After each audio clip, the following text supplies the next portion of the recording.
Hello, welcome to Scary Thoughts, Horror, Philosophy, Culture. I'm Marc Kate. And I'm Chad Lott. This is episode 127. We are going to be talking about 28 Years Later, the Danny Boyle film from 2025. You can email us at whattthe, W-H-A-T-T-H-E, at scarythoughts.org. And do you have anything to plug? Nope. Terror Vault tickets are on sale, so if you're in the Bay Area, we go every year. So should you. Yep. Get on it. And then I guess the Unnamed Footage Festival is coming up soon. The online version of it. So we'll have some more details of that when it gets a little bit closer. But I highly recommend everybody participate in that this year because it is always fun. So good. So I do have one other plug. My wife, Fonique, who's been a guest on this podcast many times, she just had the San Francisco premiere of her show, Fonique, So Relevant, at Oasis SF on Wednesday, and it was sold out long in advance. She's doing another show in September 10th, and it is already sold out a month in advance. However, she might be able to do a second show that night. So if you're a fan of Fonique and you don't have tickets already to September 10th, check back. There might be a second show to buy tickets for. There is. I will be there. Tickets. Excellent. And Chad will be there. And you can meet him in person. And you can meet me. I'll be there. Yay. All right. Lastly, before we get in, spoilers ahead. Where do you want to start? Well, I love this movie. I thought it was great. Yeah, I'm so glad you said that. It's really like my approach to watching it and researching it and thinking about it was a little bit different this time. How so? For a bunch of different reasons. But I guess the most basic reason is I watched it in VR with my Meta VR headset. It's the first movie. It was the second movie I watched like that. Why? Well, I got a Meta VR headset for this hackathon at work. Yeah. So, and which I was victorious, so it was worth doing. You know, I hate fucking Mark Zuckerberg. Like, to me, he's the corniest of all of them. Just fuck that guy. Yep. In every way. And VR has always been trash. It's always been lame. Yeah. This is pretty fun. Like, the device is really fun. All right. Uncomfortable. There's a game, a first-person shooter called AimXR, which I am obsessed with, just shooting racist children online. It's super fun. What? Yeah, but I will say the main reason I was interested in getting it is because Nick the Tooth was saying how he loves watching movies with his VR set. I was like, oh, that's kind of cool. Maybe I would get like something like a theater experience in my house and not have to be out on the street. Right. And honestly, it's pretty good. It does feel like you're at the IMAX with swim goggles on is kind of the experience I have. But it's so much more immersive than watching a movie on your phone or on a smaller TV or whatever. You basically have like an IMAX, well, as big as the screen you want it to be. Yeah. And I found that more of the movies than we've reviewed than I'd like to admit, I have like half watched on my phone while doing a million other things. Yep. This put me in it. The closest thing to it is the theater experience, I would say. That's great. Thumbs up for that. So that was pretty fun. And I also only watched it once, taking Pauline Kael's watch it once, write about it, which I've never done. I've always watched the movies a bunch of times. And I feel like I have a more emotional take on it than I have in the past because of that. Yeah. It being the film. A movie? This movie. Or you like had a more emotional take with this movie, but you've only seen it once. I'm sorry. Yes. Like what I'm going to talk about is more like personal emotion based than like the facts related to the film. Which got it. That's great. Okay, and you know we normally don't necessarily start by talking about whether we liked something or not, but I'm glad you liked it because I really didn't. Oh, interesting. But I want it explained to me. Mm-hmm. Like I feel like I'm totally missing something. I don't think it was a bad movie. Yeah. I just think I was really let down by it. And don't understand its issues. And I couldn't find anybody online. I couldn't find any essays that were very convincing other than the only stuff I could find about it were people just like, it's great. And then not really giving any substance to it other than describing the film that I saw. So I'll be curious to hear you advocate for this thing that I'm very prepared to tear apart. I watched a little bit of, podcasts and whatnot on Yeah. and they seem to be split between two groups of people who like everything to be very logical and like tore apart the middle part of the movie. Like basically whenever the Swedish guy comes on the scene, it's completely contrived and fucking stupid. Like by the things that happen in the film, like they're just so unbelievable and dumb. And we can talk about that in a second. And so people who like gritty realism in their zombie world, I don't think like this magical realism take that Alex Garland has. Yeah. And I happen to really love it. Like I like a more theme over logic sort of thing in general. Although I can like be like a pedantic douche about like whether or not like a gun works a certain way in a film. Sure. And then the other side of it was like people who had interviewed somebody involved with the film and were just fucking slobbing their knobs like the whole time. Like that, there's like a bunch of like film podcasts were like, oh my God, I've been waiting for this forever and it's so good. I don't have that take either, Unfortunately, I think one of my criticisms that I'll get into later is I feel like this movie was kind of made for those people. It was oriented towards people who are invested in franchises. You know what I mean? Yeah, it's interesting you say that because it sort of ignores the second film in the franchise and is setting up like a post single film trilogy, which is really interesting. Like there's like a trilogy based on this film from 23 years ago that's going to have some of the actors from it in it. Yes. And then some things I really liked was I liked that it referenced the tone of the first film, but did something completely different. Like it would have been so easy for them to just like blast Godspeed You Black Emperor while like, the zombies fucking raging hard on is like swinging around at them or whatever, it would be, but instead they have what I think is a really phenomenal soundtrack by this band Young Fathers, who I'd never heard of before. And so I had like kind of the delightful experience with this film as I did with the first film.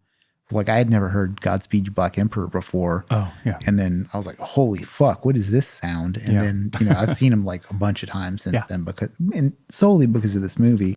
Oh, cool. And 100% going to go see Young Fathers if they ever make it over here. I mean, I think that band is great. And like I really just discovered them a couple days ago. So to me, that's super fun. Yeah. I liked that there weren't Marvel style Easter eggs of like, this guy right here, this guy was a zombie, huh? But I think there will be. I think there probably will be too. But like, I think they're going to reveal Cillian Murphy or whatever the fuck his name is in the next movie. They're going to reveal him like it's going to be like, oh my God, hey, it's Batman. Like, I don't think it's not a Batman movie, but that's Batman. So I think that they are going to. I don't think it's going to do that. I don't think it is at all. I think they're going to reveal it the way they reveal a celebrity cameo or a crossover MCU character or something like that. Well, so I think he will be revealed, but so if he's going to be revealed, it's for sure going to be revealed in a very Colonel Kurtz sort of way. Because Alex Garland is just like recycling Apocalypse Now over and over again throughout his whole career.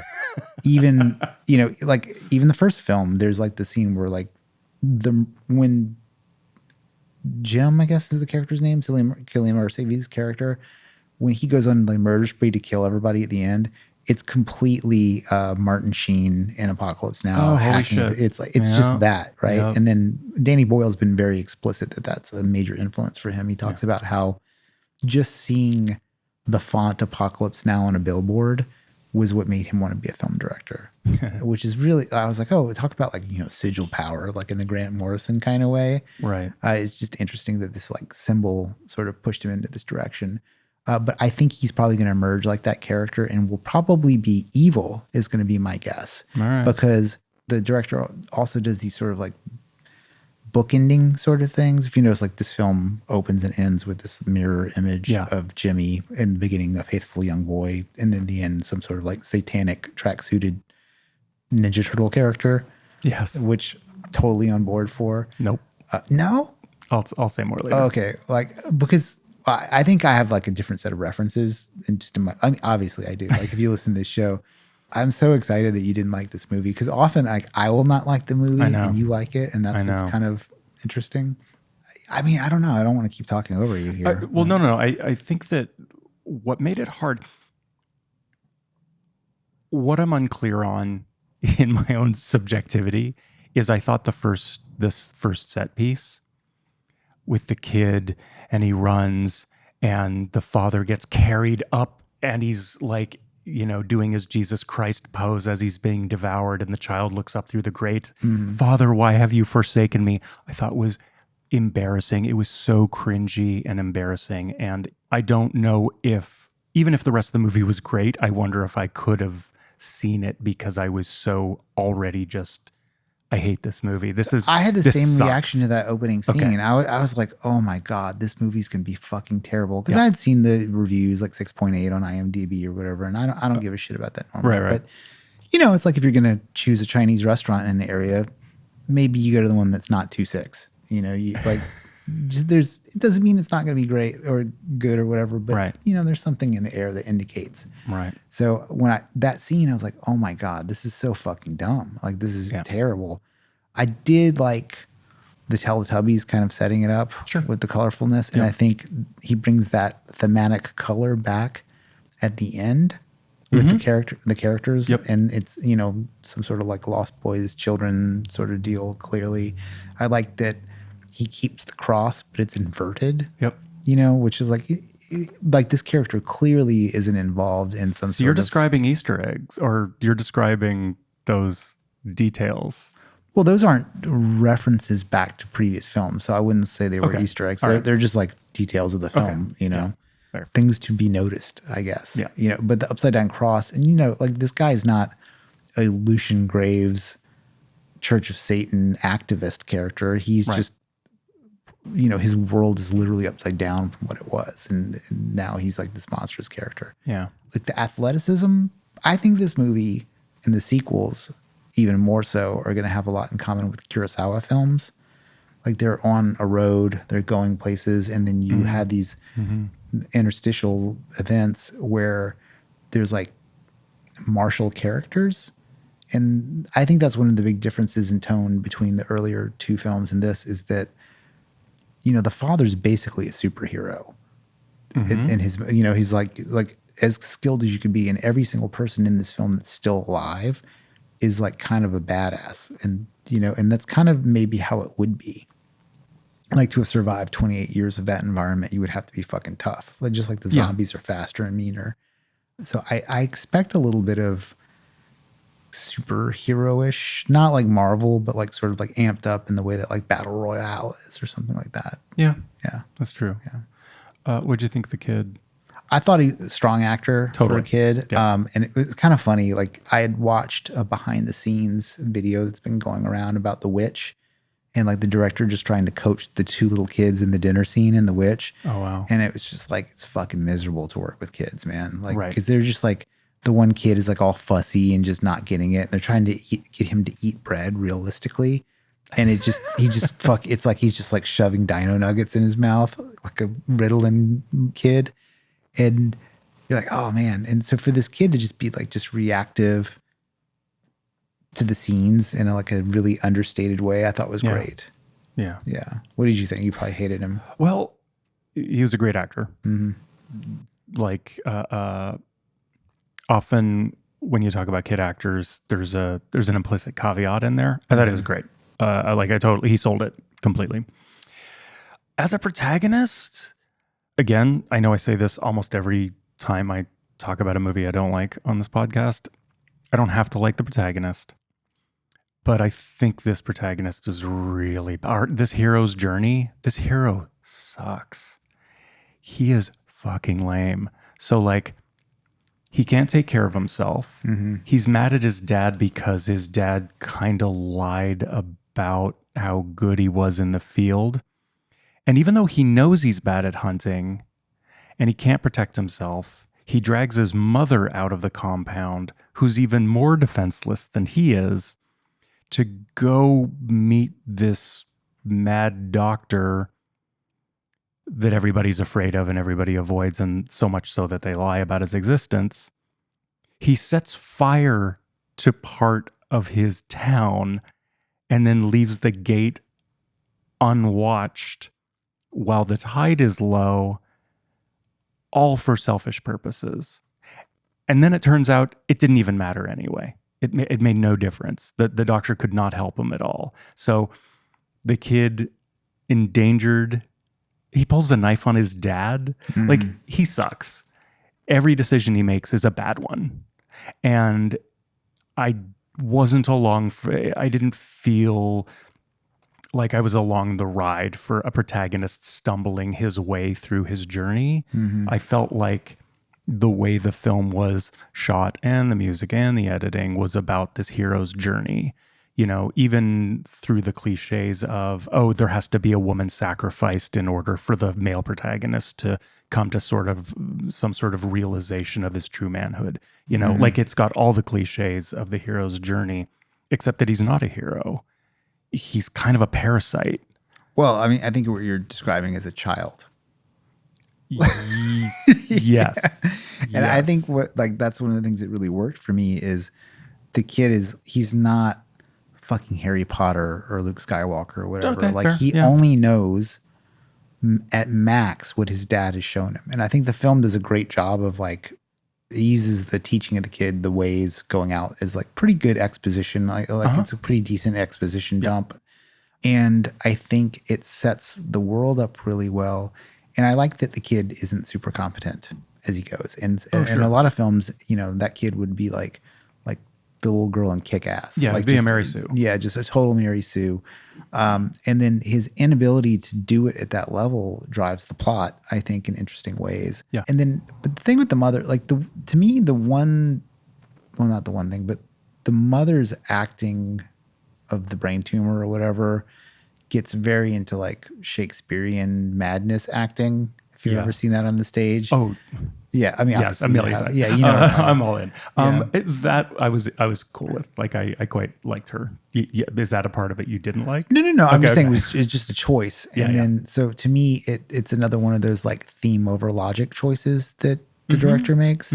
So it has this sort of like sickness, spirituality sort of feel. Like that's Alex Garland's whole thing is like spiritual moments in films.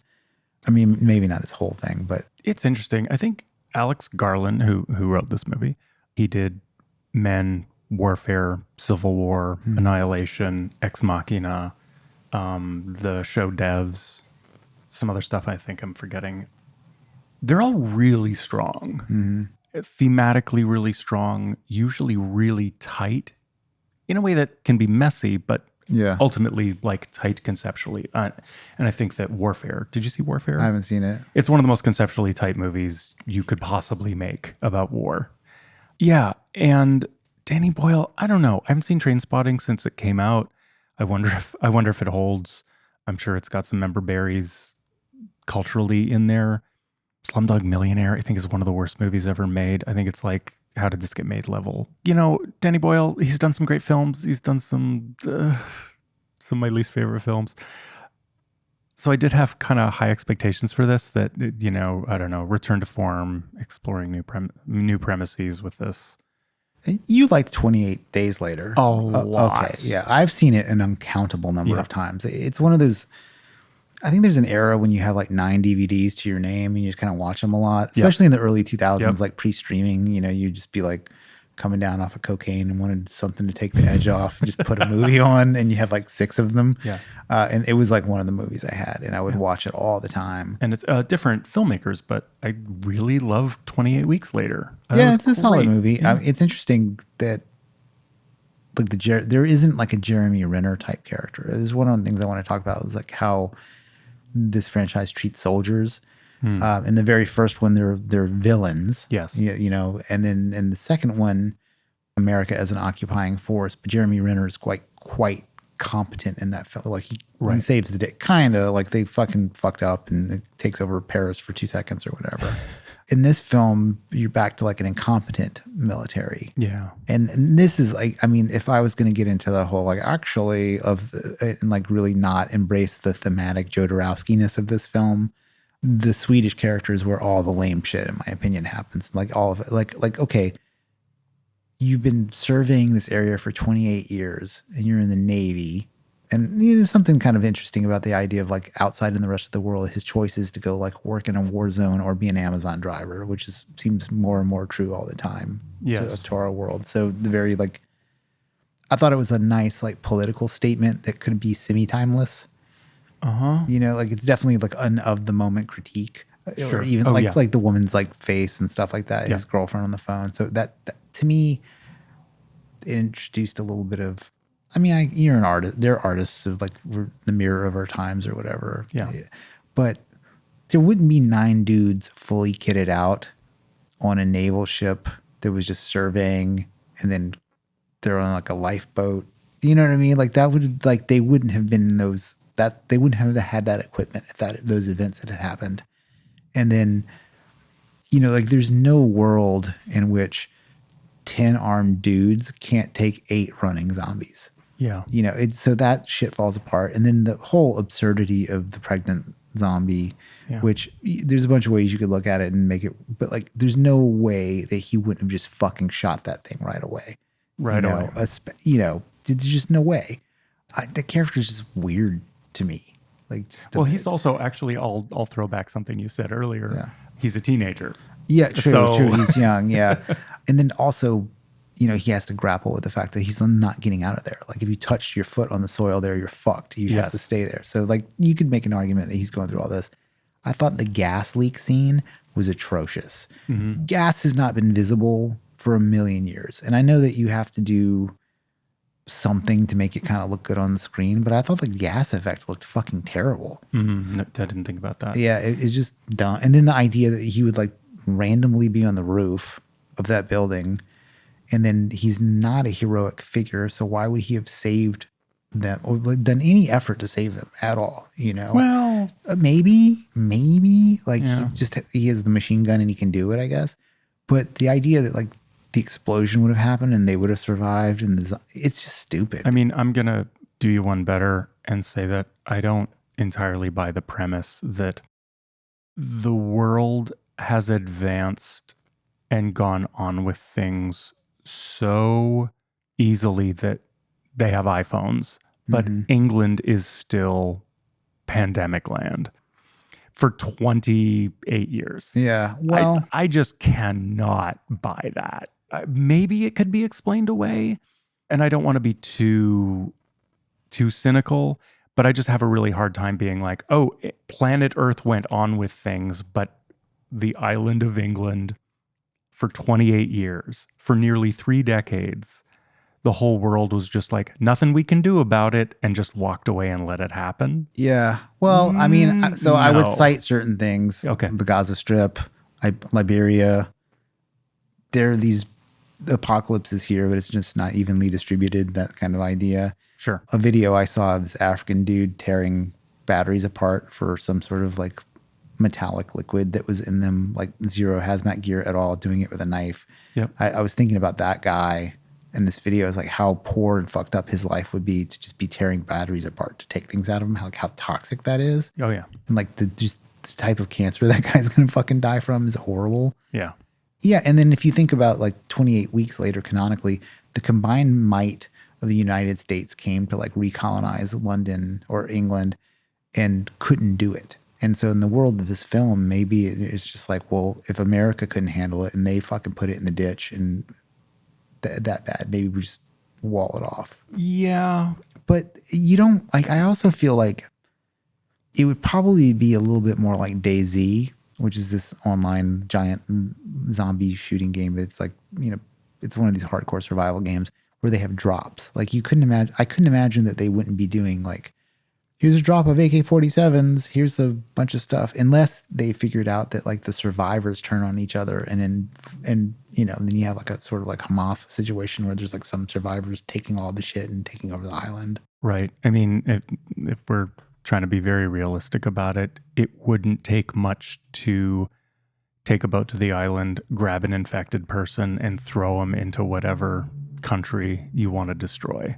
Yeah, right? That's the other thing. Yeah. So the planet Earth has a vested interest in erasing the rage virus. Yeah, there's like arcs of the Incredible Hulk comics where like he basically becomes a bioweapon where they kind of like kidnap Bruce Banner and then just drop him on cities. Okay. He just so you could totally see a similar thing like that. And then also I think even though it's kind of a dumb scene, like the religious mania from the beginning of it, I think could drive some sort of thing like that. But again, like this movie's not interested in realism. It's like more like Alien 4 than Aliens, I guess. Yeah. For me, the thing that I have a lot of more trouble with is the alpha. I was listening to, I think it was Danny Boyle talking about how the ones that are sort of like bloated and crawl and eat worms, that might be a way that the rage virus has evolved. And instead of the way the rage virus, as we've seen in the first two movies, that expends a lot of energy that someone infected with rage doesn't have because they're not consuming the way you and I consume. So they're going to burn all their calories out very quickly. Yeah. But if they move very slowly and eat slowly, that might be a way that the rage virus could persevere. The alpha is a superhero. The alpha is Marvel Universe. Yeah. So there's something in the rage virus that makes someone look like Jason Momoa but have the strength of Superman. And it was like Pakistani Jason Momoa. Yeah. Yeah. I do appreciate there's a lot in this universe that isn't explained. That's fine. I like that about it. Totally. Yeah. But I'm quite confident that there is no explanation for the alphas that is satisfying. Yeah. I mean, just think of what it takes for Jason Momoa to look like Jason Momoa. Just like, let's ponder that a second. The amount of effort and time and what he has to intake and what he has to do with his body. And then there is a disease that can just make that happen.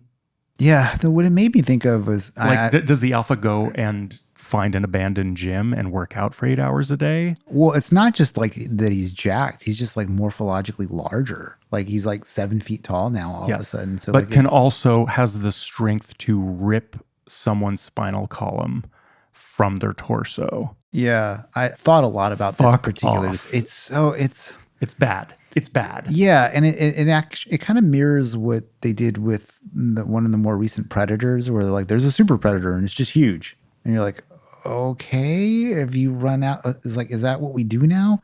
And it reminded me a little bit of there's a book that Jodorowsky wrote called The Spiritual Journey of Jodorowsky, and it's about all of his like hanging out with witches in Mexico and stuff. And he makes this point about how if you kind of want to make something surreal, you multiply it.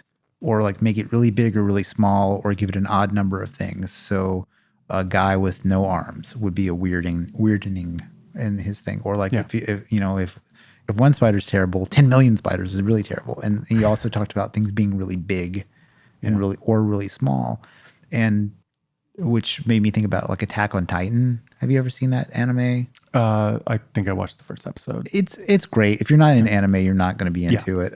But I would say I'm not a super fan of anime, and it's one of the anime horrors that kind of got me like thinking about I started watching stuff after that.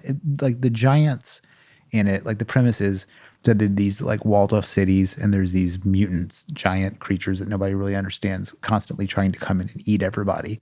But they're so uncanny and weird because they're naked and misshapen and huge, and their bigness, and the ones that are the creepiest are actually like the ones that are just kind of bigger than humans. Mm-hmm. And so I'm wondering if that was just in the air for this decision, or if it's like just a lack of ideas, like with Predator, like, well, we've had it be tough, and like, what about a big one? And it gets into that territory of like the giant spider in Wild Wild West and how that exists because of cocaine, with the whole Kevin Smith story. I do.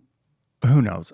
We're making assumptions about why why a certain decision was made, but it feels like you make a movie, if it's a horror movie or an action movie or whatever. Yeah. The sequel has to have double the body count, right? Yeah. Maybe not literally, but that's definitely a thing, right? How do you get people back in the theater? You gotta up the body count, and it's got to be more boobs. Like something's got to be jacked up to get people to revisit it, and it feels like what they jacked up in this one, super zombie, Yeah. One word, super zombie. Like, no.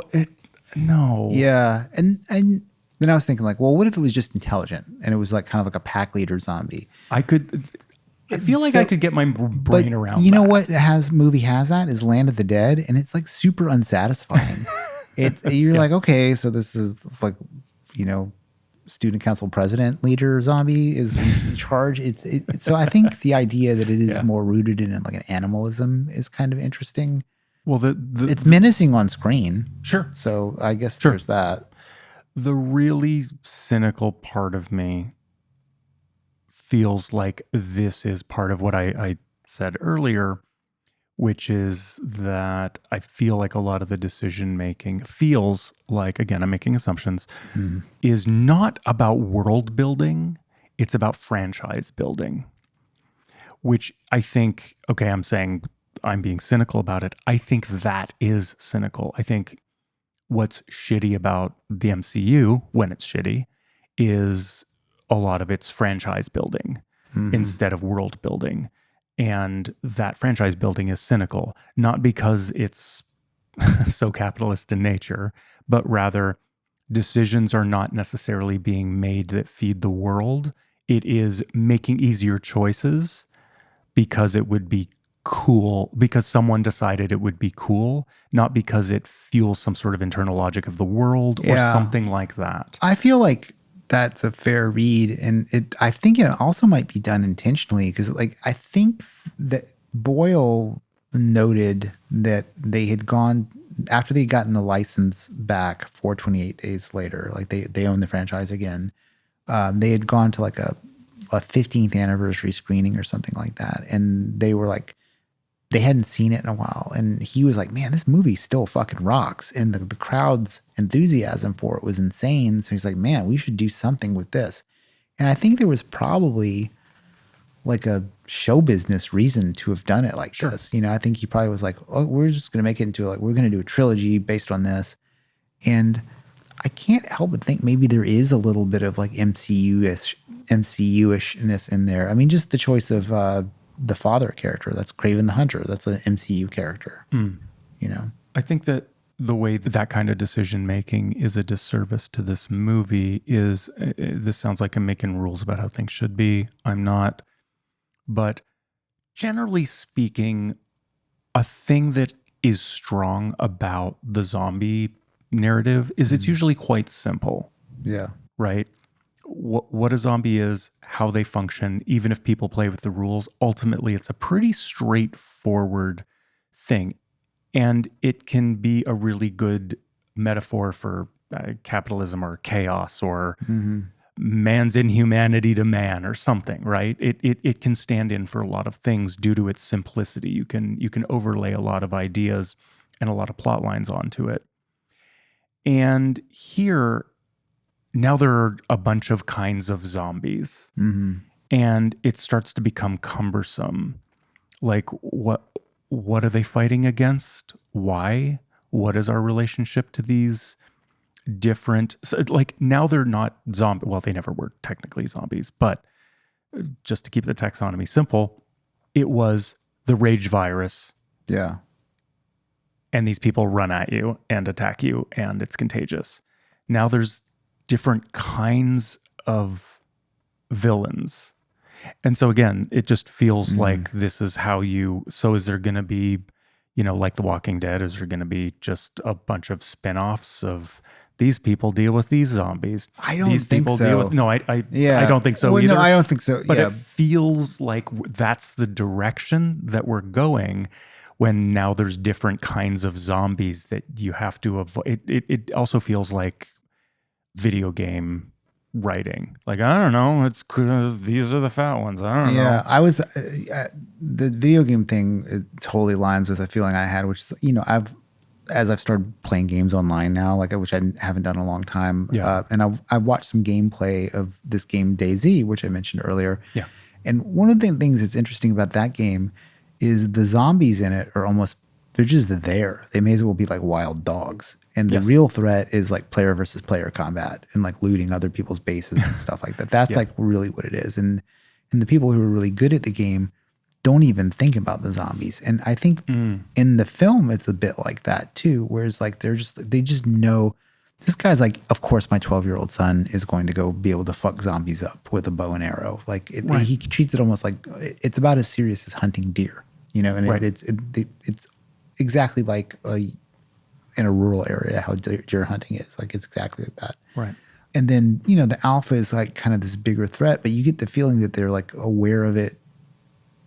You know, like they have a giant crossbow to take care of this giant thing that comes. Like you wouldn't need a giant crossbow for normal zombies, you know? So True. So probably it's been the case that some alpha has run up on them before. Right. So what is the plussing up from there? Do you have like a team of alphas that you have to fight now? So it's like, Yeah. you know, the Expendables, but with zombies. Yeah. But I think that's not what this movie's about. Really. You know, like you could get into like zombie rule stuff like Walking Dead, but I think this movie's probably intentionally tacking away from that, just stylistically. Yeah. Yeah. Although the new spin-offs of The Walking Dead, it does seem like there are different kinds of zombies now in that world. I think you just have to, you know, because it's like You the don't threat. have to do anything. Yeah. Well, You can either call it a day before you start making terrible decisions that make no sense, yeah. or you evolve something else. I'm not saying you don't change the zombies. You can, but it just doesn't work for me. Something that I did appreciate about the zombies, the sort of standard issue zombies in this movie versus the ones in 28 Days Later and 28 Weeks Later, is that this is a rural movie, and the zombies in this movie are like feral animals. Yeah. They're, you know, running naked, covered in filth, erratic, as opposed to the zombies of the first two movies, which are more kind of methy urban zombies, right? They're clothed, they're frenetic in this like someone chasing you down an alley type of way. Yeah. Whereas this movie, it was more like being chased by a wild animal. Yeah. I totally agree. Like, you know, it's more like societal collapse in the beginning, and this is more of like a ancient horror from the forest kind of vibe. Yep. And I think like naked people running at you is just terrifying. Like there's all those like fight videos online where a dude will just take his clothes off and want to go fight a guy. And 100% of the time, the other person is not down and runs. Yes. And it's beautiful. There's just something about, one of my bucket list is I want to see a fight like that in person one day. You should start a fight like that in person one day. No way, dude. Like, you shouldn't be. You're so primed. You shouldn't be in fights over 30. That's. Yeah, I thought the zombies looked great. I think the way they're shot on film, or not, I guess they used iPhones for a lot of this. Yeah. I thought that was kind of an interesting choice. Yeah. You know, because I've more than once looked at a Canon XL1, which is what the first film was shot on. You can get one for like $160 on eBay.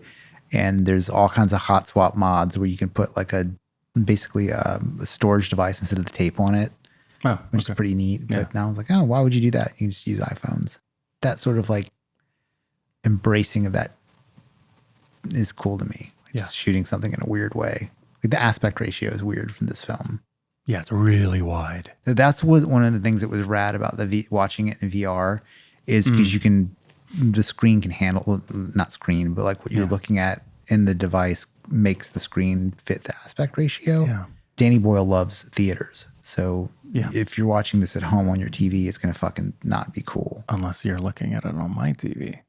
I think that you would be more impressed by the way I saw it than your TV. Probably.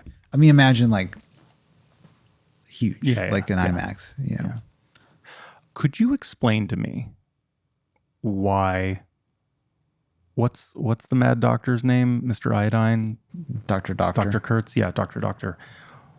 Why doesn't he kill the alpha? It's completely unexplained, right? I think I could hang with he's got some code, but then the alpha kills him. So like his code. Oh no, he survives. The alpha doesn't kill him. Oh, you're right. Yeah. You're right. The code makes no sense. Well, it's such a close call that him surviving is luck. Yeah. Let's put it that way. Yeah. Oh yeah. Like he definitely, like his method of stopping it has failed. Yes. You know, and it's one of those things that has it failed because the kid's sitting where he normally sits. You know what I mean? And so it's like that sort of like, there's a million movies where somebody's routine is interrupted and it goes fucking nuts. You know, like right. I quite liked that character. I liked the whole deal. I thought the iodine thing was really interesting because it does a few things. One, it's completely a Colonel Kurtz sort of nod. You know, that this like guy isolated on this temple of bones is covered in filth. When the character was introduced and he was waving, I felt that he was not that insane and that he was a kind character. And I thought it was interesting that this is some of the themes I think are that the father is like really hard masculine and is only a certain way. Yeah. And the boy, the reason why he's sort of more successful in this world is he's kind of like synthesized the way his mother is and the way he is, and he goes out in the world and becomes like a sort of more successful character and kind of. Yeah. I think that it's kind of an interesting choice that the father is sort of this more provincial mind. Like he goes and sees something that just doesn't square. Yeah. And he's like, oh, I'm not going back for 15 years. And you have to think that other people are probably might have gone up and said, hey man, what you doing? Like totally. Jimmy probably knows the doctor better than this other guy. Well, I mean, that's connected to how their town survived is for whatever reason, the people of that little island survived by kind of being frozen in the 90s and kind of being frozen in 1890. Like some sort of like classic God and Country. The gender roles are pretty traditional. They've kept it together by keeping things trad in some way. And Kurtz must be insane because he clearly doesn't go to church every Sunday like they do. Yeah, right? But he's built probably like the only true spiritual monument in the country. You know, I thought, you know, obviously it's based on those like spires that you see in like Thailand and India and whatnot, like, or everywhere, I guess. Parts of me were like, oh, this is very beautiful. And parts of me were like, this looks like something Peaches Christ would make.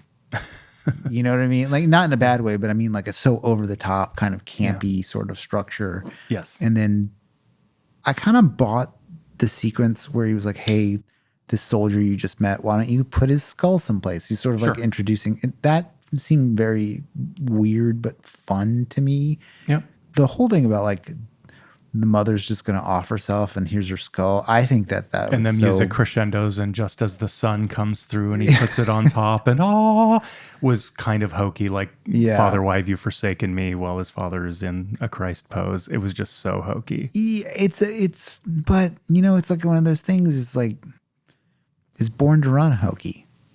You know, the spring. Born to Run is great. You know what I mean though? Like it's like if you're going for earnest, you fall a little short, maybe just because, you know, and maybe it didn't even fall short. Maybe we're just not buying it, you know? I'm not buying it. Yeah. Yeah. But I think I was just warmer to it in general. Like I thought that the boy was a more compelling character than I think you did.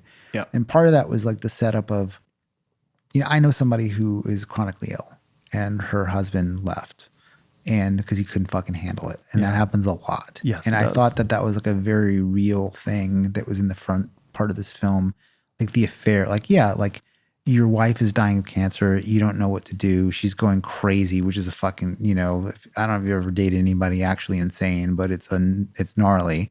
And yeah, you would find comfort in like a coworker or whatever, like on the side. Yep. And that's how that guy would deal with it. And he would just basically be like, he's kind of like running the clock out so his life can start, you know, like, because the whole village seemed very like calcified and conservative. Obviously, they've gone back in time and they're back to bows and arrows and things like that. But it's also like a hokey past. And, you know, Danny Boyle is like a big critic of Brexit.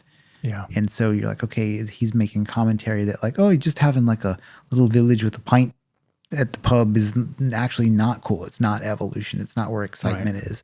And then you have in the mainland, you know, like, so these like rave killers at the very end, you know, like it made me start to get into like kind of Marc Fishery territory when I was thinking about this film. Yeah. But I like the idea that the boy would love his mother than he was afraid of the doctor.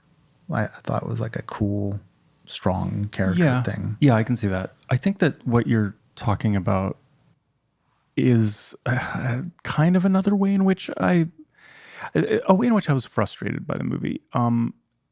Like it being written by Alex Garland, it being directed by Danny Boyle didn't give me anything because I love some of his movies and really dislike some of his movies. So I'm completely neutral on Danny Boyle expectation wise. Alex Garland, though, Men is incredible. Civil War is really strong. Like he's a fucking pretty amazing and very consistent artist. Yeah. And then he does this, and I guess like if it was made by someone else, just some unknown, I wouldn't have had this sort of thing come up. I'm so glad you bring this up. But because of the people involved, it really made me go like, wait. And this is why at the beginning of this episode I was like, oh, I'm glad you liked it. Maybe you can explain it to me, because if it was made by someone else, I wouldn't think, I wouldn't think I was missing something. I would think, oh, I saw it. It was fine. I didn't love it. But because it was written by Alex Garland in particular, I feel like, well, wait a minute, what's the bigger story here? And it might be revealed in the next two movies, possibly. But for example, we often talk about how is the villain, the monster, the big bad of these horror movies created to address a contemporary issue? Like, what's the collective dread that's being addressed here? And watching this, I could come up with things like that, but they weren't very satisfying. I just kind of couldn't wrap my head around, okay, what is this movie doing that is especially unique? Not that it has to be unique, but Alex Garland movies are unique. They do things that other movies don't do. This movie doesn't do anything that I haven't seen before, haven't thought about before. It hasn't been addressed in another movie. And that's a shame. It doesn't have to, but I'm surprised that those two put their heads together and kind of made like, yeah, it's a good movie. Yeah, I don't know. Good acting. It's shot well. I when I was watching it, I thought it had like an indie sensibility in a good way. Like there were some things about it that I was like, oh, there's like a Greg Arakiness, even though there's zero queer read anywhere in here. There was just maybe it was like the saturated colors or something like that, or the fact that it was a little sloppy. Yeah, I thought was cool. It just felt like it was like taking swings that it felt like young filmmaking from an old filmmaker, which I thought was kind of interesting. Yeah, I can see that. But again, like just the themes of it, I thought was really interesting was that like the boy kind of rejects the initiation into manhood of the conservative culture he's in and leaves to the big city to like seek out his own initiation. And I think that is like such a cool, rarely explored idea. Yeah. I get that. Okay. Yeah. How does it affect the tension of a movie if a character gets what they deserve? And I ask that, I'm going back to the thing, complaining about how I don't love this protagonist and he's kind of incompetent and it's not endearing to me. I sort of feel like it reduced the tension for me because he doesn't know what he's doing. He's incompetent. He could have gotten everybody in his village killed for his own selfishness. And then a bunch of zombies run at him. And I'm like, yeah, kid. I guess I was listening to a podcast and two people were talking about some scene where like, oh my God, are they going to get him? And I thought I didn't feel like there was any tension because I just sort of thought like, yeah, they should get him. He doesn't know what he's doing and he fucked up and he's selfish. So bye, Yeah. I mean, again, as we are both childless, like, I think that, it feels more about childhood. Like imagine if, a kid fucks up now, he gets an F. Like a kid fucks up there, the whole village gets killed by zombies. Well, a kid fucks up now, they still get an A. Well, yeah, they get, yeah. if you live in California. Yeah, well, fuck all that. Yeah, I don't know. And back to your point though, like, yeah, what is this film trying to say? I don't know. Like Danny Boyle still got it. Like, like that. I mean, in one way, I was like, oh, it's like, how do you make the third film in a franchise interesting. And I think it makes it like where it tacks away from the original and like refuses to repeat things. You know, like it'd be so easy to have the like we mentioned it earlier. It'd be so easy for there have been like a Godspeed You Black Emperor needle drop when the zombie is chasing them with his giant pecker. Yes. You know, like that. Well, speaking of a needle drop, I forget. Are you familiar with Crustbag? He does he has a YouTube channel. Yeah. Okay, have you seen his newest one? No, I don't watch it. You sent it to me. I watched a couple. I find him charming. So Crustbag is this YouTube personality, and he talks about like extreme music culture, mostly like metalcore, punk, that sort of stuff. And his latest movie is basically about soundtracks. How in the 90s and aughts there were all of these movies and video games that had like extreme, like had like Limp Bizkit, Sepultura, Korn, Metallica. Like these were staples of soundtracks. And there would always be these needle drops during fights and stuff like that, where suddenly it would just be like funk metal or whatever. And that extreme culture was a thing. Like it's definitely moved over to YouTube. But extremity was sort of in the mainstream. Yeah, like Mountain Dew Red. Yes. The whole deal. Exactly that. Jackass. Yeah. X Games, you know. And he was sort of talking about how now when there's a needle drop, it's a nice pop song from the 80s, which is true. I do love that in the final fight scene of this movie, it's like, I didn't check what band it was, but it's some sort of like metalcore, new metal band. Like soon as Jimmy. Oh, it's Young Fathers. They're just doing. Oh, that's who that was. Yeah, no. So they do all the music, like even the Delilah song, the cover of Delilah. Yeah, that the soundtrack for this is incredible. To me, it's probably my favorite. Like Crustbag guy was talking about, there were like band made soundtracks, like Queen's for Highlander, for example. Yeah, you know, and this is like a more recent version. I mean, I think. Well, his point about that is now all soundtracks, he's making a generalization, but it's true enough. It's either orchestral or it's Trent Reznor. Like, I was about to say Trent Reznor. That's it. Yeah. That's all you get. Yeah. It's either Hans Zimmer or Trent Reznor. Yeah. And I think that's like a cool, you know, he chose this band because they're from Edinburgh, you know, and I didn't know that. Okay. Yeah. And they're still there. They never left. So they have like kind of like the New Orleans metal thing where it's like there wasn't a scene there, so they made it really big, and they could have gone to London, but they just wrote it out there and ended up in a better spot. You know, kind of. I watched a bunch of interviews with them. They're very interesting, very aware without being like cornily political, sort of, and their influences are like really cool. You know, they're just mixing like Scottish Highland chants with like African drums and the Clash, and so it has this pastiche that I think fits the film very well, but also is, you know, completely unique. If you like having like Tom Waits do your soundtrack or something, it's going to have a specific vibe to it, right? And I'd be curious if these guys do more. They're probably on board for the second and third films, unless I could see the second and third films having major thematic changes, where the second one's just like a hyper samurai movie or something like that. Well, the next one's directed by, I forget her name. She's the one who did the Candyman remake and the not that great Marvel trio. Which Marvel movies? I feel like we should look this up. Nia DaCosta. Yeah, Nia DaCosta. That's it. All right, let me look her up real quick. Oh, she did the Marvels. Yeah, the Marvels. The Marvels. Sucked. Yeah. That's a bit disappointing, to be honest. Yeah, I think who knows why the Marvels turned out the way it did. I think Candyman had aspects of it that were really strong and aspects of it that were weak.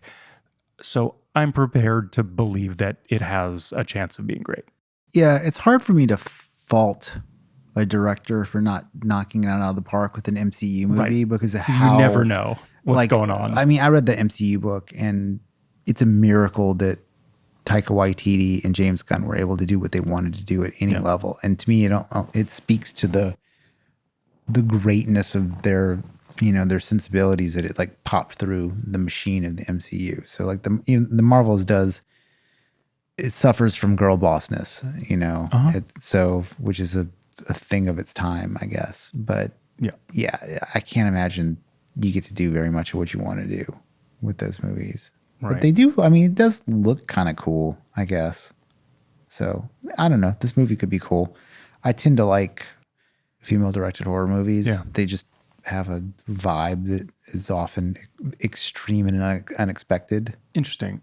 For me, despite the fact that I've now spent about an hour shitting on this movie, it did pique my interest enough that I'm actually interested in the next one. I'm not prepared to hate watch the next one. I'm actually I want to see what happens. Although I do have one more quibble. Complaint, one more quibble. Yeah, that's it. That final fight scene with Jimmy's gang. Yeah. If we remember, it's pointed out in the movie when Mom gets some blood on her forehead, and I think she reaches up to maybe wipe it from her forehead, and the kid goes, no, don't blink. And he wipes it off her head.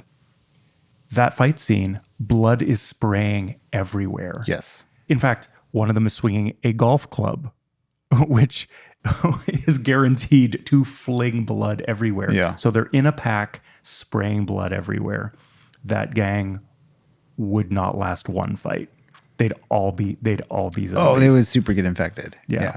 I know that's a quibble, but like, do love when movies think about these things a little bit before rolling them out. And I know that me quibbling with that rolls over the sort of magical realism aspects of like, it was cool. Just let it go. Like, but it wasn't as immersed in a sort of magical realism space that would let me feel like I'm just abandoning myself to some illogical film. Mm-hmm. It felt rooted in reality so much that the things that made no possible sense really were left too much of a spike in the kind of wish that it embraced the magical realism a little bit more. I mean, I think one of the smart things about, well, not the smart things, but one of the details of the story is that, they're not undead. It's a virus. Yep. Like that was a major game-changing thing at the time, that there wasn't there's zero supernatural going on here. It really, like, nothing supernatural happens. There is this spiritual element of the doctor and the bone temple and all that stuff. So who knows? I'm curious, like, what, like, Jimmy's gang's relationship to the bone temple is going to be, like, down the road, because there's a bunch of different things. You could see him being sort of like, fuck this spirituality, it's dumb, I'm going to knock your dumb skull towers over. You could also see him being like, oh, this doctor is useful, he has things that we trade. Who knows? I mean, it could be even a symbiotic thing where it's like they're bringing him bodies, and then there's also, like, obviously there's some sort of cruelty going on, because he, like, carves Jimmy in the chest of the character that's hung upside down. Which isn't immediately apparent. I kind of looked it up later. I was like, what the fuck was on the dude's chest? You can't really read it. Oh, yeah. And then you see Jimmy on the wall later. Oh, okay. Yeah. And then I think this might be a bit of a misdirect in that, the main character from the first film is Jim. So is this Jimmy that we're seeing the actual evil Jimmy in the film? Right. Speaking of the Bone Orchard, are you familiar with the visual artist Ruth Azawa? Nope. She has a retrospective up at the SF MoMA right now, and she was a Bay Area-based artist. She was part of the Black Mountain College thing in the mid-century, and she basically takes she's passed away, iron or steel wire and weaves them into these forms. Oh, and I saw this recently. I went there recently. Oh, you did? Yeah. I saw stuff. A lot of them, like, the thing that she's most known for is they're hanging from the ceiling, and they cast these incredibly articulate shadows. I think her work is really, really beautiful. But it sort of, it was interesting to see that on the same day we're talking about this movie, because the Bone Orchard is another example of like repetition of form, creating these sculptural objects that are pregnant with meaning, but they're all about taking a single idea and repeating it over and over and over with very subtle variations, you know? Yeah. The film does that. There's the rocks stacked in his dream, the boy's dream. There's like the beach rock stacked, and they get knocked over. And then later he knocks over the bones. Oh, that's nice. Yeah. Yeah. So I was just going to bitch about something else, which is, I don't go to movie theaters almost at all anymore unless my friend is showing something. And you can't see visual art without the Ruth Asawa show. I don't know how it was when you were there, but it mostly felt like a destination for middle-aged women to gather in large numbers and talk really, really loudly about the art, which, God bless them, do whatever you want. But it just reminded me of why I don't go to movie theaters either. It was just like, I just want to look at the work. I don't want to hear people's comment. I don't need museums to be dead silent. I don't need them to be mausoleums to art. But it's kind of an odd thing to be like looking at a painting or a sculpture and having people's inane thoughts about it being yelled in the room while it kind of pushes your own ability to think about it out. Yeah. Yeah. Oh, well. Yeah. There's that scene in Ted Lasso when he's on mushrooms and he's like looking at the impressionist art. Yeah. And this guy kind of walks up to him and just like bloviates his interpretation of the thing he's looking at. And then like Ted Lasso like gives him his like homespun version and the guy kind of dismisses it.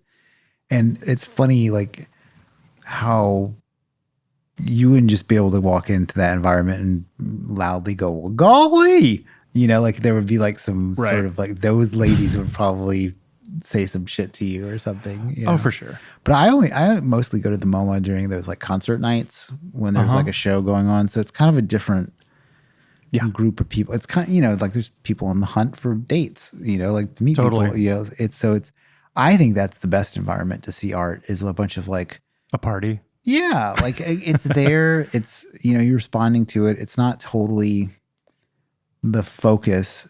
But if something really stands out to you, it's because it's great and it makes itself the focus. Interesting. Yeah. Yeah. Just seeing a bunch of horny art people running around trying to impress each other, it kind of makes it more fun. Yeah. The cinema thing though, man, I don't mind a little bit of like rowdiness, like people laughing or whatever. But like most of the time I've been if I go to the movie theater, there's just like people talking or like literally on their phones. Talking on their phones. And they're to the point where this is, to me, is abhorrent. Movie theaters are like seeding the ground and they're like about to start having like second screen showings. So it's like, hey, you could have your phone out and be looking at the movie. What are you describing? I'm sorry. AMC, yeah, I think it was AMC, basically infuriated the internet and the last cinephiles in America by saying, we're going to have some showings where you can just have your phone out if you want to. Like, kind of tired of fighting it. This is how people actually like to watch things. Yeah. It's like, man, that's such a bummer.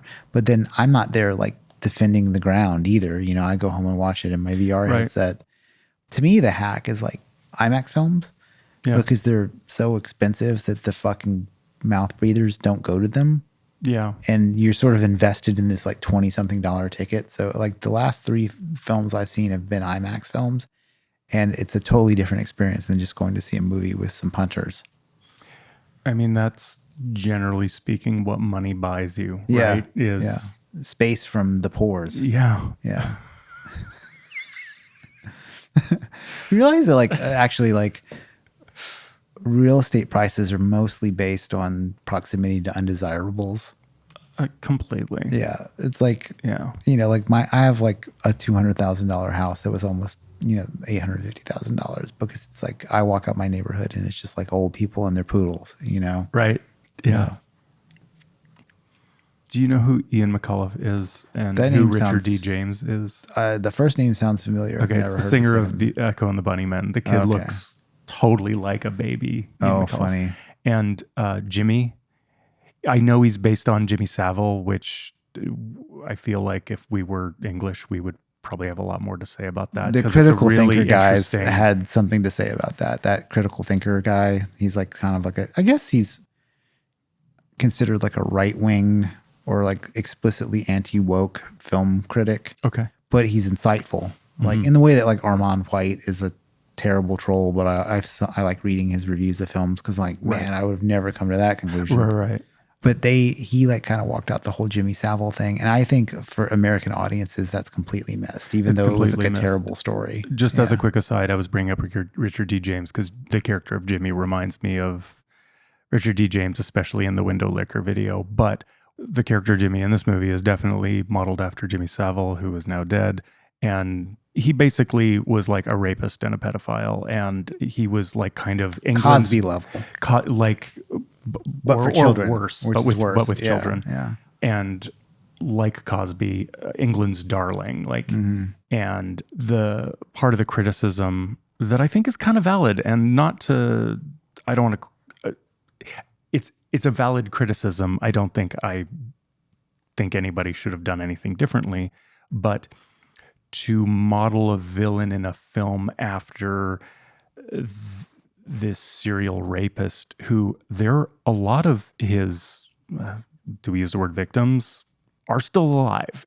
So I don't want to get into the like it's insensitive, but it is a weird choice. Well, it's a little after the fact, even though it's a monstrous crime and people should still be taught. It's like, Epstein levels of monstrosity, Like, I think it's an interesting idea to model your villain after this real life British monster. But also it's kind of done in fun. And his victims are still walking around. Yeah, I mean, so there's that. I mean, there's like also, it almost makes light of it, even though it is using him as a monster. I'm not making an opinion. I'm making an observation. What if this character ends up being cool? You know what I mean? I didn't make the Jimmy Savile connection because, like, I don't know that I've ever even seen Jimmy Savile's face, right? But I know about that story because it was such a big news story at the time.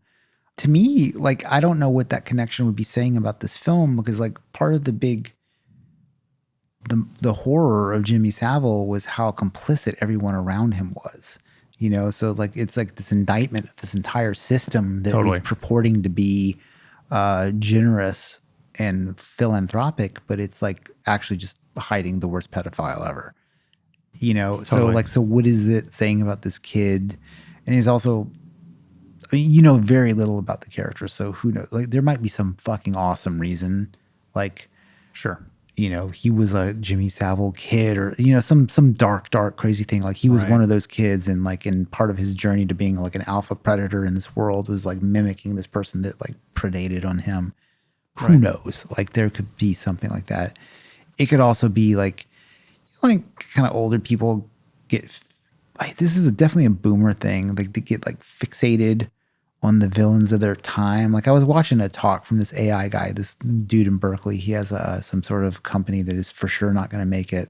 And he was doing this talk and he was kind of talking about things of the past. He was using like metaphors and analogies that were like boomer level, like era. And not to shit on it. It's just like they were references that were old. And maybe this is just Danny Boyle's idea of the most monstrous thing, and he wanted to mirror this in that character, or like giving somebody a Hitler haircut or something.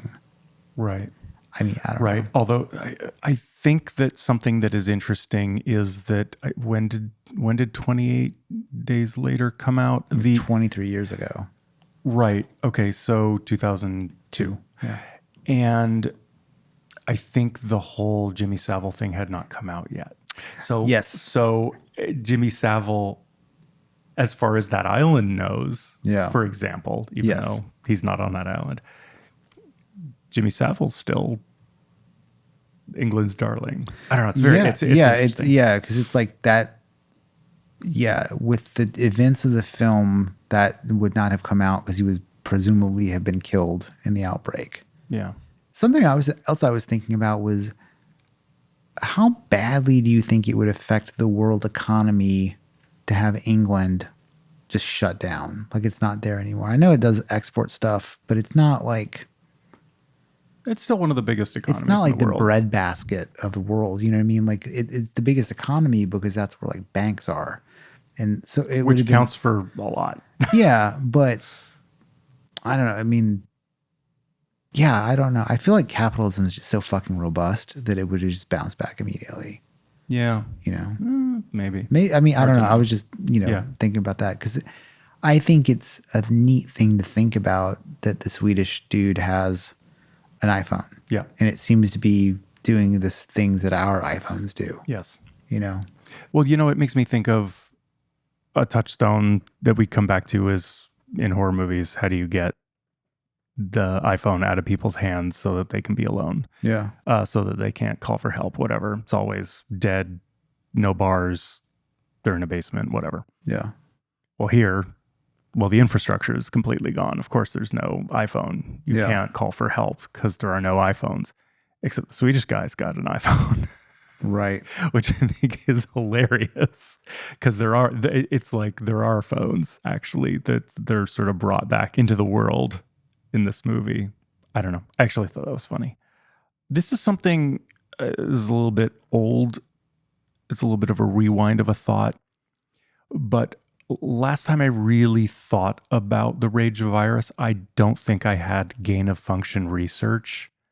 I don't think I knew that expression. Yeah. And now the media has been pushing back and forth on the origin of COVID. And definitely, during COVID, there was a lot of reappraisal of movies like Outbreak, of 28 Days Later. And Yeah. it just didn't occur to me specifically that this film franchise kicks off because of gain of function research.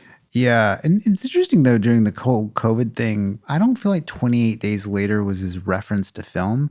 And I think that has to do with the idea of like COVID was like the slowing down. So I think Children of Men would feel more, or, Okay. like more like, whereas like that's like everyone crazy and there was such kineticness, even though like during the time there were also these crazy BLM riots and shit. Right. Yeah. It was like, I rarely heard 28 Days Later mentioned during that time. Yeah. It's interesting how open to sort of changing parts of the film Danny Boyle is. I had read, I don't know if it's true, that the film was in production before 9/11, but like 28 Days Later, there's all the posters up, missing people and stuff like that.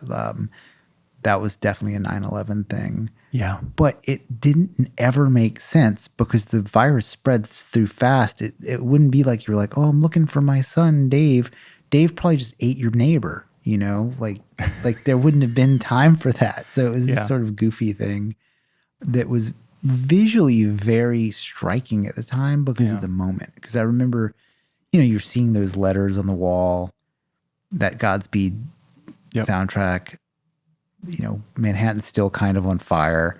Like it was a very real moment and not quite as dramatic, but this was, I thought was like a win for marketing guys everywhere, was the Boots, Rudyard Kipling poem was not in the film originally at all, which it was like the Sony marketing department like cut the trailer and some dude in the some creative director was like, yeah, let's use this. And Danny Boyle was like so blown away by it that he put it into the film. Yeah, I thought it was really interesting. And then had young fathers like kind of make a song around it and stuff. Wow. Okay. Yeah. That's cool. Yeah, that's that flexibility that you get from being like a digital filmmaker instead of like a film guy. Yeah. Yeah. Anything else? I mean, I could talk more, but like who knows if it's valuable to talk more. I was really salty in this episode. I want to apologize to our listeners for your ways, for the way I am. And again, I don't know. Sometimes you don't know if it's just your mood. Yeah. Or Look, if it's actually, can I blame this movie or can I just blame what I ate that day? I mean, I have more than a few episodes where that's the case for me. Like Suspiria, for example, is one. I might rewatch Suspiria in my VR goggles. That might be kind of a fun. So good. Yeah. Such a good movie. Yeah. I wish they were more comfortable. I would watch more movies with them. Yeah. It's interesting though. Like I will happily shoot other people for like 4 hours straight, but like a movie is like sort of intolerable in VR. The dopamine rush you will play a first person shooter with them on for a long time, but sitting through a movie with them on is a bit much. Yeah. Is it maybe just movement? Makes it just a little, it's like standing still versus dancing. Man, video games are so much more stimulating than films are, just from a dopamine perspective, that I think you just don't notice the discomfort like you are if you like you just solely focused basically two senses. Right. You know, I mean, it's still just two senses. Maybe touch. You can make an argument for spatial perception being touch or whatever. Yeah. But okay, so what have we learned? Bows and arrows, cool. Yep. Oh, you know what? We didn't even talk about like the film footage being cut in, like the Henry V and all that stuff. Yeah. What do you think? Do you like it? Not like it? I'm a little divided because I think this overlaps with some of the stuff I said earlier. Mm-hmm. Is I liked it, but then it was kind of mostly gone. Like it was like an interesting stylistic choice that I appreciated, but I feel like it would have served the movie better if it was more of the movie was in that mode. Yeah. So like many of the things that makes this movie unique, I feel are not connected to each other in a way that creates a voice or have harmony with each other. It's so interesting you're saying this. The music is cool, but I don't know if it connects with the found footage, with the really big penis alpha, with the bone towers, with the like. I feel like these are all, they're not quite separate movies. I don't want to overstate what I'm saying, but I feel like I wish there was just a little more cohesiveness around these unique choices that created more of a through line. Does that make sense? Yeah, it makes me think of how you just said, you know, maybe it was something I had just eaten. For sure, I've been listening to like Frank Zappa all week. And so because of that, these like atonal moments in the film felt fine to me. Okay. You know what I mean? Like how they'll just be like a clown horn, like, and then like a super technical beat. And then that clown horn never comes back or whatever, you know, like tuba or whatever strange noise is there. And it doesn't reintroduce itself, but just being there is part of the vibe. Right. I hear what you're saying. Yeah. But I guess the exaggerated form of what I'm describing is, imagine if it was a car horn and then this crazy drum pattern and then 20 minutes of sine waves and then a field recording and then the sound of a typewriter. You're like, well, this isn't randomness that is cohesive as a sort of erratic voice. Yeah. It's not like unhinged Gen Z goblin noise, which is its own thing.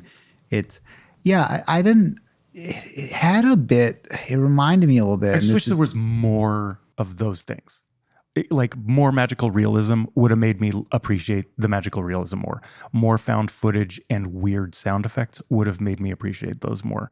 But I feel like they were just sort of like randomly sprinkled and then abandoned sometimes. And so it just didn't feel like a bold enough statement with any of them.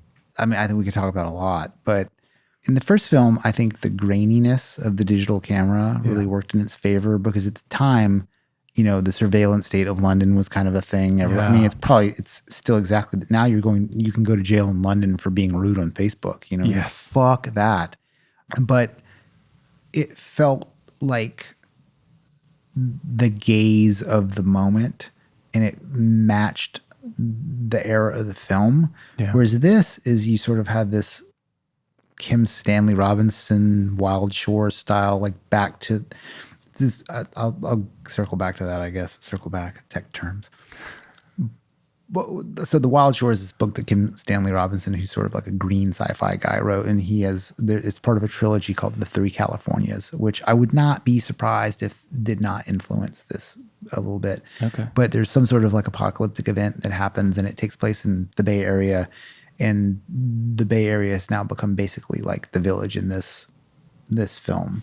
And then tourists from Japan sail by to look at the irradiated primitives that are living there. And then the book is just kind of about them. So you wonder, like, is there some sort of like tourist thing? There probably is, just come and gawk at the zombies and shit. I'm sure it would be.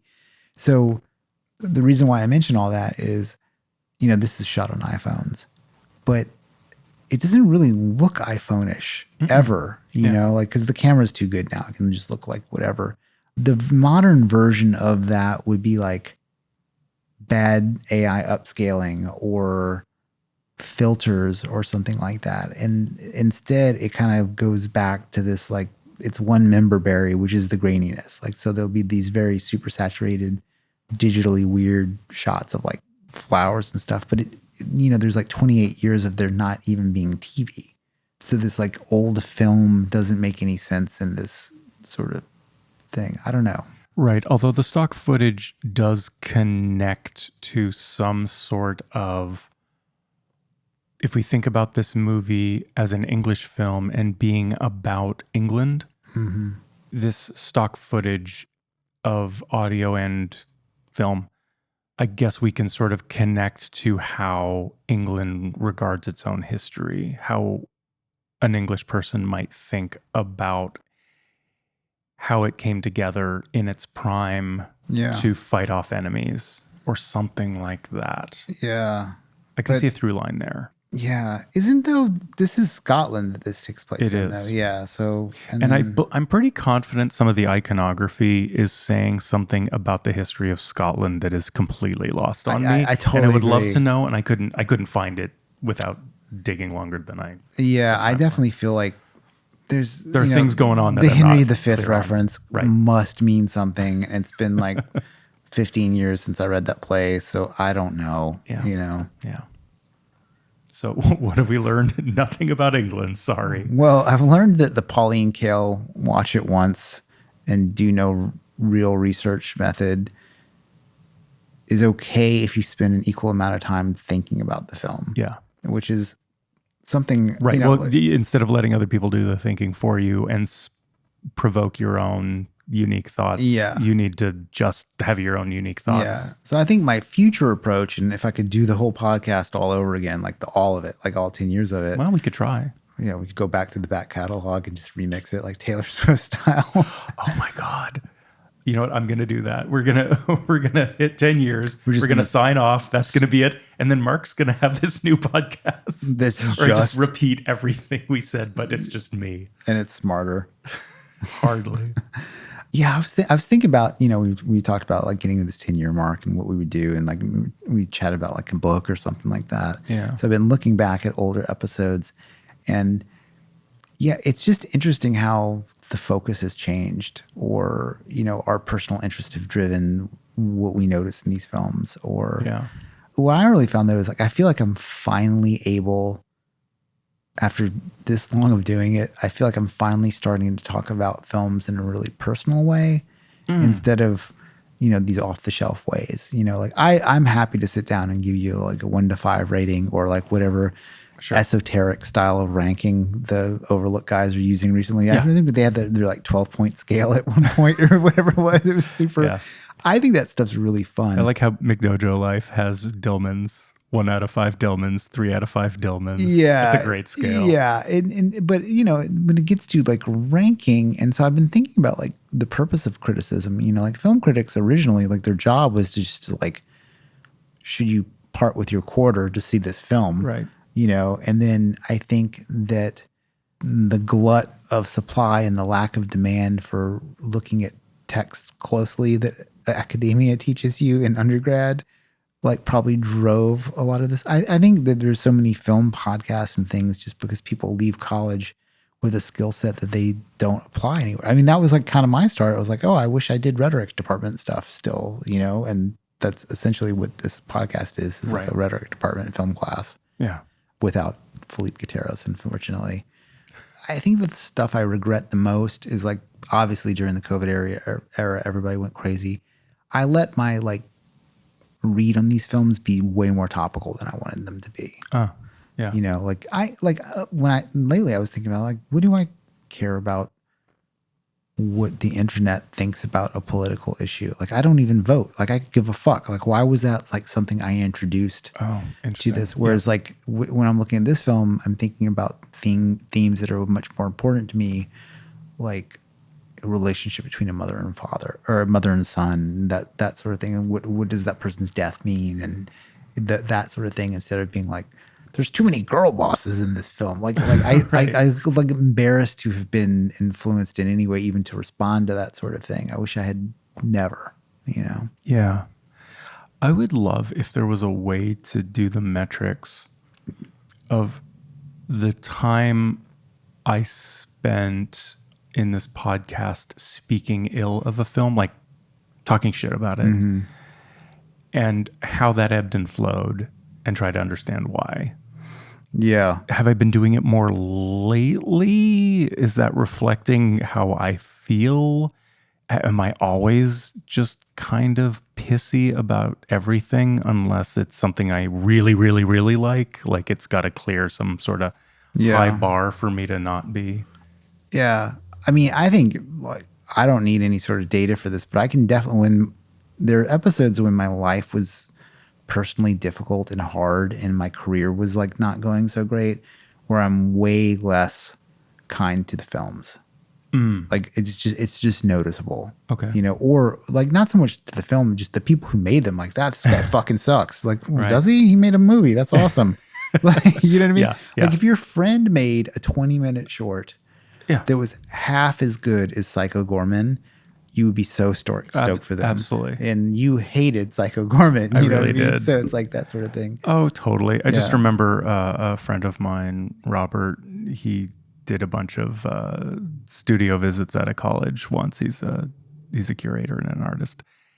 And I was like, oh, how was the work, of these grad students? And he was like, it was great. They're artists. They're making their work. It was great. And it's funny because he and I have spent a lot of time dissecting art. But when it comes to like, well, you saw a bunch of kids work. How was it? The answer is it's great. It's a bunch of kids making art. I don't understand the question, Yeah. I mean, I think in my head, the gymnastics I'm doing to be really, is the word bilious or bilious? I think it's bilious. To be shitty about this movie. I think what I'm having to tell myself is, oh, I really like Alex Garland, so therefore I'm disappointed, and that allows me to be angry at having expectations that were foiled. Like, he should have done better. And if it was an anonymous filmmaker, I wouldn't have those expectations. But the it's bar weird, would be right? set differently. Like, so okay, say somebody that's just, this is irrational. Yeah, that's what I'm kind of getting at. Is like there's these irrational ways of critiquing. I mean, critiquing is the word, but it's like what are you doing? Like, I had this thought today that like it would be better to be an amateur artist than a professional critic. And why does that statement feel right to us? You know what I mean? Like it's it's not logically sound or whatever. It requires a lot of claim making. Like you have to accept that statement is true. There's zero backing to it, but for me, it feels kind of right. And then I was like, well, I do like Pauline Kael's writing. I think she's cool. And Logos Made Flesh, I thought was a tremendous film essay. But I've noticed that there's like enshittification afoot with film essays online. Like they're worse than they've ever been. And the number of AI generated ones is insane. How do you even come across them? How are you spending your time? How do you come across AI generated film reviews? I wouldn't know how to find them. I don't want to start the podcast to do it, but we could go online, and it's often shorts. It's more shorts than long form. But you never open up like, these are the new things that is happening in the next sequel to 28 Days. I've never seen anything like that. Man, I wonder if there's two possibilities. You're not being served them, or probably not. You are or searching for anything. Not aware of them, which is scarier. No, I pretty much watch content where there is a person saying things that sound like they came from that person's head. Yeah. Next time I see some of them that I'm talking to, I'll send it to you. And then it's going to infect my algorithm. And then I'm going to know what you're talking about just a little too well. Yeah. Have you seen the thing about YouTube AI upscaling pretty much everybody's videos. You mean visually? Yeah. It's Fuck fucking off. lame, dude. Like these guitar guys noticed it. This guy was like reviewing a video that he posted on Instagram and YouTube, and he noticed that the lettering for like Gretsch on his guitar was weird. And then he started looking at his videos and he's like, oh, there's something going on. And so there's this AI upscaling that's being applied to every single film. Like not every, who knows how many videos, but the most well thought out theory I've seen so far, I haven't gone super deep into this, is that somehow they're like lowering the resolution to save bandwidth and then using the AI, which uses less bandwidth, to boost it back up, which is so crazy. But what's really fucked about it, and this is something to think about, is if your art is platform based, you don't have Final Cut. True. Isn't that fucked up? Like not only can it be monetized or demonetized based on whatever, another thing that's happening is if you watch content in other countries, sometimes an auto dubbing will take place and the voice is like flat. And so it's in German, helpful, but it's this flat, weird atonal read of the thing. And so it's like there's no expression or anything like that happening. I'm so glad I'll probably be dead soon, so this stuff really won't affect me other than you telling me about it. It's such I mean, you know me, I'm like neck deep in AI stuff. Sounds awful. Yeah, we'll have to talk about some of my work stuff offline and the darkness. Yeah, I think I prefer the darkness that my job brings me on a daily basis. Okay, here's a question for you. Would you rather live in the village in this movie or the AI world that's coming? The village. Yeah, me too. Yeah. Yeah. And what's interesting is, generally speaking, when you look at polls of, for example, if you ask most kids when polled, would you rather live in a world with or without social media? They pretty much all say without. Yeah. They pretty much unanimously agree that social media is net negative, and then they continue to spend 8 hours a day on TikTok. Yeah, and then like the number one job that kids want is influencer. Yep. So it's like, in some ways, it's like, okay, yeah, the kids are all right. They're hating their work. They hate social media, and the job that they think of is a social media job, so they hate it. That's great. But who, I think people are going to reject this en masse because the people who are doing it are uncool, and the things that they're making are uncool.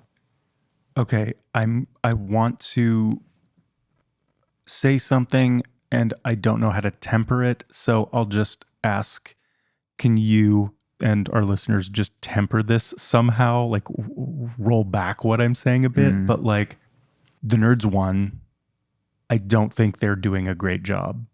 No. I'll just leave it at that. Yeah, they're terrible. MCU, social media, AI. I'm not convinced that should have never let this shit happen.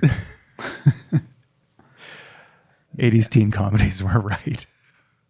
Yeah, they kind of were. No. Yeah. It's like, imagine if like Revenge of the Nerds, they turned out to be the villains. Like that's kind of what happened. Yeah.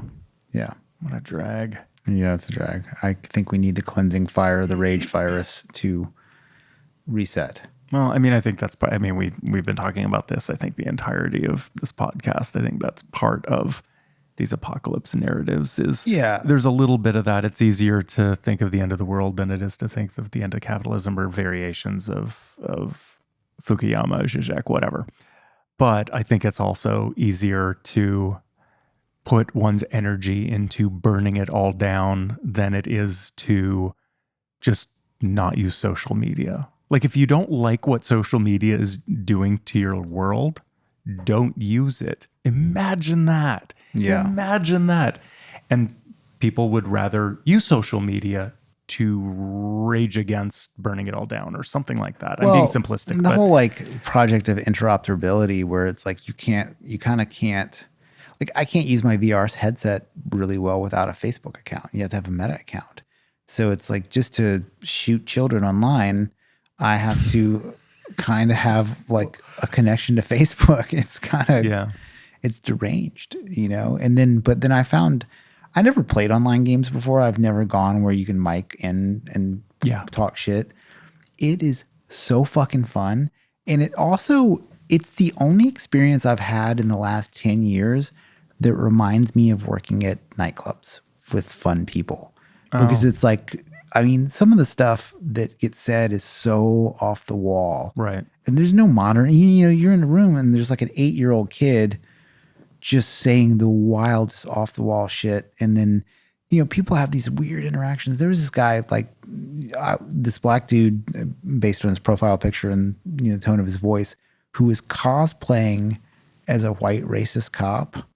And he'd be like, get on the ground and N-word. And like, and it was so crazy and so fucking funny. Wow. And it's happening. And this, I don't totally know how to think about this, right? I have skewed morals, so it's hard for me to police this. But in this room, there's this guy that's probably 30 years old, like doing like a Dave Chappelle skit level commitment to this bit. And it is funny. Like, we were laughing. And then the people laughing are children. Like, so it's like little kids, like probably 8, 9 years old, but they're also sophisticated enough to get the joke, and they're like riffing back with him. And you're like, man, reminds me of like hanging out with my uncle or something. And he would be like talking shit to me. And you realize like the children crave the minds. Like, they're here. It's like, it's actually like the most free environment, even though it's like totally walled off. You're online. Yeah. It's like, you could never say this shit in any work environment ever. And it made me think of, I had watched Generation Kill recently. I was like, oh, there's like that camaraderie that happens in these intense situations where you're like saying the most fucked up shit to each other. Yeah. It's not the same as being a bully. It's like, it's a totally different vibe. And it is weird that there's this freedom in this digital space, even though you hate Mark. I hate Mark Zuckerberg and all this stuff. Like, it's very conflicting. It's like super conflicting. Yeah.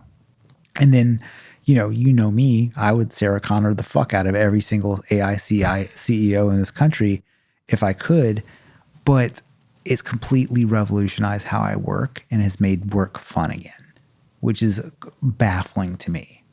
Yeah. Yeah.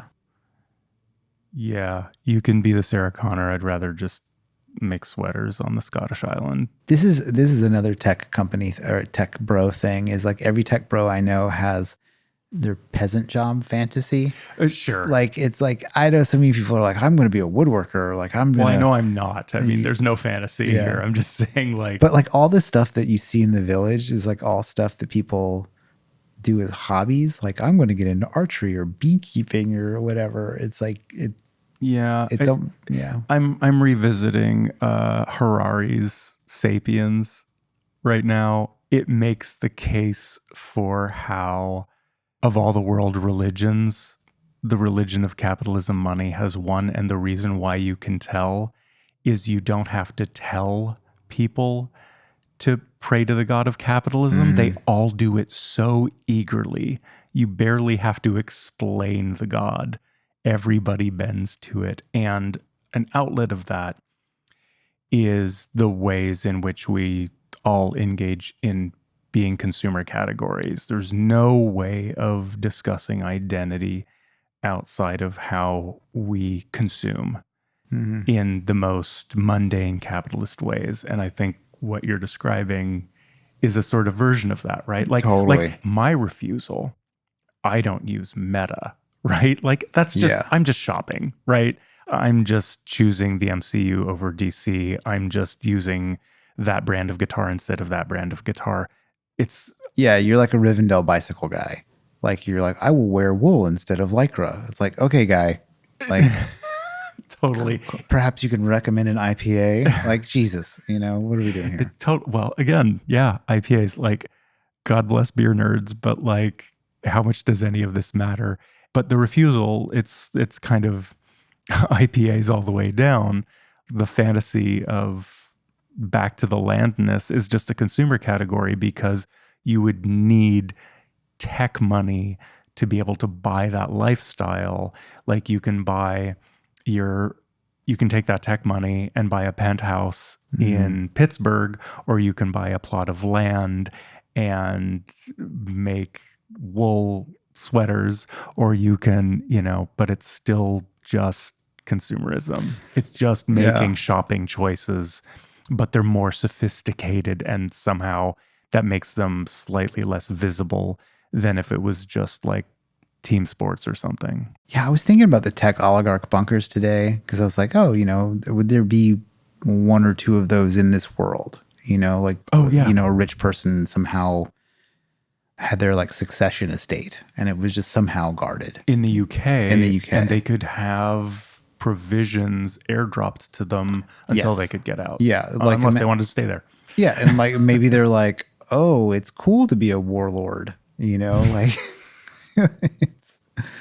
okay, if you have billions of dollars, right? It's a totally different way of living. Like, are you still even under the same capitalist rule, or have you escaped somehow? Like, for example, if I'm like prepping, it's really just kind of a cosplay. You know what I mean? If I'm prepping for the apocalypse, I don't really have enough money to do it. Right. It's just an affectation, like it's stickers that I put on a Jeep. Whereas if you can really, for real, build an escape bunker, it feels more like you're like a one-person military industrial complex thing. And that seems a little different than capitalism, even though the military complex runs by capitalism. I don't know. Like, are you so rich that you're over it? Yeah. I don't know. I would like to be. Don't know. All right. That's all I got. Thanks for listening. Thanks. Bye.